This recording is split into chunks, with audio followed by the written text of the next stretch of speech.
சபரிமலை ஐயப்பன் கோவில்ல ஒவ்வொரு மாதமும் நடை மூடப்படும் போது ஹரிவராசனம் பாடிவிட்டு கிலோ கணக்கில் பசுமையான விபூதியை ஐயப்பன் மேல் சாட்டுவார்கள். அந்த விபூதி தவக்கோல விபூதி என்று அழைக்கப்படுகிறது. நோயால் பாதிக்கப்பட்டவர்கள் அந்த விபூதி பிரசாதத்தை நெற்றியில் தரிசித்து சிறிது உட்கொண்டால் நோய் குணமடையும் என்பது நம்பிக்கை. அத்துடன் ஐயப்பனின் சின்முத்திரையின் மேல் ஒரு ருத்ராட்ச மாலையை போடுவார்கள். கையில் ஒரு தண்டத்தை வைப்பார்கள். இதற்கு தவக்கோலம் என்று பெயர். அப்போது ஒரு விளக்கையும் ஏற்றி வைப்பார்கள். அந்த விளக்கானது மீண்டும் அடுத்த மாதம் நடை திறக்கும் வரை எரிந்து கொண்டே இருக்கும். இந்த அதிசயம் தவறாமல் சபரிமலையில் இன்றும் அரங்கேறுகிறது.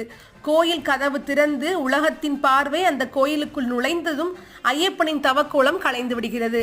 அடுத்த நிமிடமே அந்த விளக்கும் அணைந்து விடுகிறது.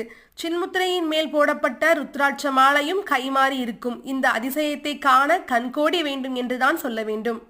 ஹரிவராசனம் விஸ்வமோகனம்